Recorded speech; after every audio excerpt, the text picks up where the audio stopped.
Meu povo, é o seguinte, a gente vai dar sequência aí no conteúdo de química e a gente vai falar sobre a questão da tabela periódica. Aqui ela tá até cortada, mas vocês provavelmente já se assustaram, já regalaram o olhão aí que a gente vai, enfim, conhecer e entender um pouquinho da tabela periódica. Mas, antes da gente chegar lá, a gente vai fazer uma etapa aí de conhecer como é que foi a história, de como é que aconteceu. E é o seguinte, para começar tudo, eu preciso entender o que é uma tabela periódica. É uma tabela, né, que tem várias informações e que ela tem uma periodicidade, ou seja, ela vai se repetindo em alguma característica. Então, olha só, é um modelo que agrupa todos os elementos químicos conhecidos e suas propriedades. Então, quando eu olho para uma tabela periódica, eu tenho que saber reconhecer algumas informações essas que a gente vai aprender hoje na aula. Eles são organizados em ordem crescente de números atômicos. Nem sempre foi assim, tá, pessoal? Antes ela era formada de outro jeito e a tabela periódica atual está organizada em número de prótons. Então tem uma sequência: 1, 2, 3, 4, 5, 6, 7. E ela está organizada também de uma outra forma aí que vai fazer sentido na nossa cabeça. E é o seguinte, qual é a história da tabela periódica? A primeira coisa que a gente precisa saber é que a tabela periódica foi a mais completa de todas, foi elaborada por um químico chamado Dmitry Mendeleev. Ele nasceu em 1800, galera, 1800, olha só, ele fez isso em 1869.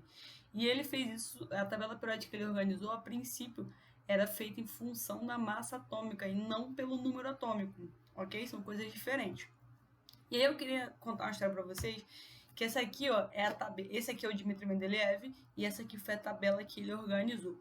E é o seguinte, ele, na cabecinha dele lá, na verdade, vou contar a lenda da história, ok?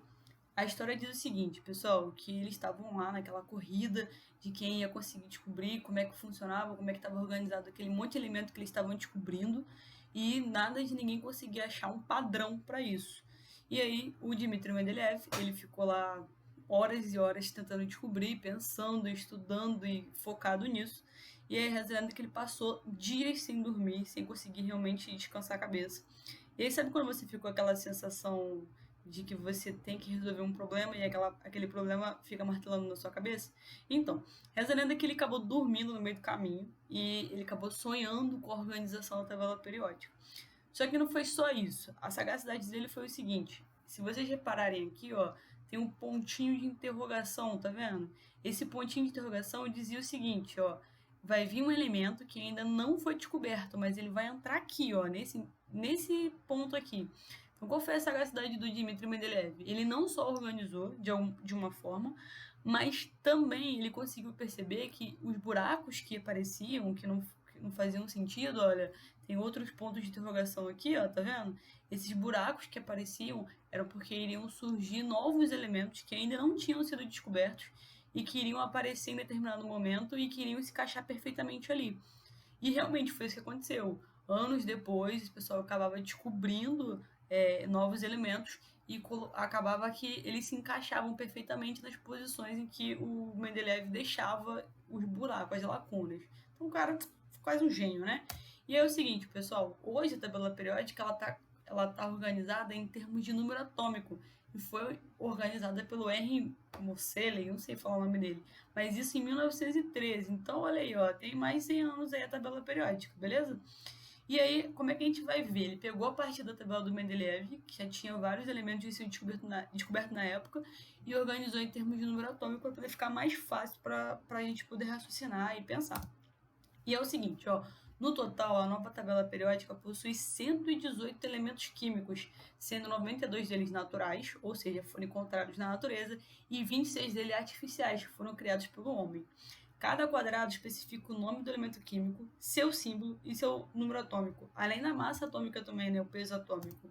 Olha aqui um exemplo, ó. Esse aqui é o hidrogênio. Tá em inglês ali, mas é o hidrogênio. Então é o seguinte, primeira coisa, o número atômico ele fica sempre cá em cima da tabela periódica, ó, sempre na barrinha de cima. Pode ser aqui no cantinho ou pode ser aqui no meio. Outra coisa, o que vem a letra que vem, ela é um símbolo. E outra coisa importante também que vocês precisam saber, a tabela periódica, quando você vai fazer o símbolo, ele tem que estar sempre em letra maiúscula. Você tem dois tipos de símbolo, quando é uma única letra, e ela tem que estar em maiúscula, ou quando tem duas letras, sendo que a primeira tem que estar em maiúscula e a segunda tem que estar em minúscula. É regra básica, ok? Se tiver uma letra, letra maiúscula. Se tiver duas, a primeira maiúscula, a segunda minúscula. Outra coisa importante é que aqui embaixo também vem o nome do elemento. Nesse caso aqui, hidrogênio. Está em inglês, mas é hidrogênio. E por último, é a massa atômica, o peso atômico, que vem aqui no valor de baixo. Então, repara, ele tem um próton, no caso um elétron também, porque ele está neutro, e ele tem massa 1.008, ok? Ou massa de 1 gramo. Olha aí, a organização da tabela periódica, como é que ela está organizada? A gente tem períodos, que são as linhas horizontais, então quando eu olho a tabela na horizontal, eu estou falando dos períodos, e quando eu olho na vertical, que são as colunas, eu estou falando de grupos ou famílias. Hoje a gente usa a palavra grupos, mas pode ser família também.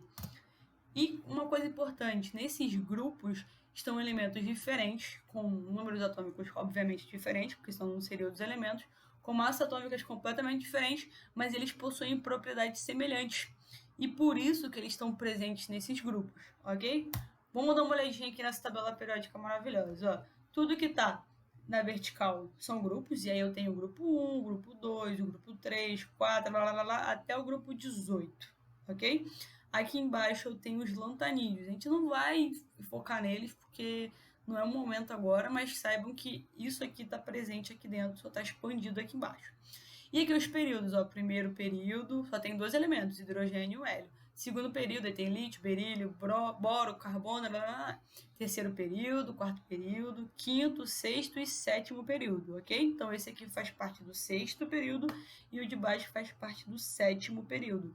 Lembra lá na última aula, quando eu falei do Bohr, que ele colocou níveis de energia? Então, eu estou falando disso. Primeiro nível de energia, segundo nível de energia, terceiro nível até o sétimo nível de energia, ok? E aí tem uma coisa muito importante que vocês precisam saber, que também está mostrando o número atômico, símbolo, nome, peso atômico. E uma coisa muito importante que vocês precisam saber é o seguinte, ó. Vou falar primeiro do hidrogênio. O hidrogênio, pessoal, ele não tem família. Por isso que ele é abandonado, ele é órfão. Por isso que ele tá aqui, ó, de verdinho, uma cor diferente aqui em cima, ok? Então, hidrogênio sem família, ok? Seguindo a sequência aí, eu tenho essa galera aqui de laranja. O nome dessa família aqui são metais alcalinos, ok? São metais alcalinos porque eles formam bases. A gente vai ver isso lá na frente, que são bases. Mas todo mundo aqui, ó, de laranjinha, são chamados de metais alcalinos. Eles fazem parte do grupo 1. Ok? Grupo 2 são chamados de metais alcalinos terrosos. Ó, tá aqui embaixo a legenda também, ó, metais alcalinos, pro laranjinha, o amarelinho, metais alcalinos terrosos. Ok? Por que são terrosos? Porque são metais que encontrados na natureza, na Terra, basicamente. Pessoal, todo mundo que tá de rosinha aqui, essa galera toda aqui, são chamados de metais de transição. Você fala, meu Deus, o que são metais? Metais, ponto. Pessoal, ó, repara aqui, ó, ferro tá aqui, o cobre tá aqui, o ouro tá aqui, a prata tá aqui, ok? Lembrando que esses símbolos aqui da tabela periódica foram dados em latim. Por isso que o ouro é a U, a prata é a G, que é o mercúrio aqui do lado, ok? Então, esses todos aqui são metais. E propriedade dos metais de transição são que a maioria deles é bom condutor de energia, ok? Não são todos, mas a maioria sim. Vamos lá. Eu tentei circular aqui, mas não ficou muito bom, não. Essa galerinha daqui, ó, são os... Como é que eu vou explicar isso? São metais, são semimetais. Pronto. Aí eu tenho um alumínio, vocês sabem, conhecem de fé, e tem o chumbo aqui também, então a galera aqui. Essa outra galera aqui do meio, ó, do boro, silício, germânio, carbono, oxigênio, né? Eles são chamados de ametais. Inclusive a galera aqui também, ó. Essa galera toda que eu não circulei aqui no cantinho são chamados de ametais. Eles não têm todas as propriedades dos metais. Só que eu quero destacar alguns aqui, ó. Esses carinhas aqui são chamados de halogênios, ok? HA, tá aqui embaixo, ó, são os halogênios. A galerinha aqui do oxigênio, eu vou chamar eles de calcogênio, ok? Aí eu tenho a família do nitrogênio, que não tem nome, a família do nitrogênio, porque ele é o primeiro que aparece. Família do carbono, porque também é o primeiro que aparece, não tem nome. Família do carbono, família do nitrogênio. Calcogênios, halogênios. E por último, e não menos importante, eu tenho os gases nobres, que é essa galera aqui, ó, de azul mais escurinha aqui, E eles são chamados assim de gases nobres porque eles não têm a tendência de fazer reação química. É que nem a nobreza, só se mistura com ele mesmo, não quer saber de outras coisas. Então eles são assim, eles não gostam de se misturar com tudo. Então eles não gostam de fazer reação química. Ok, pessoal?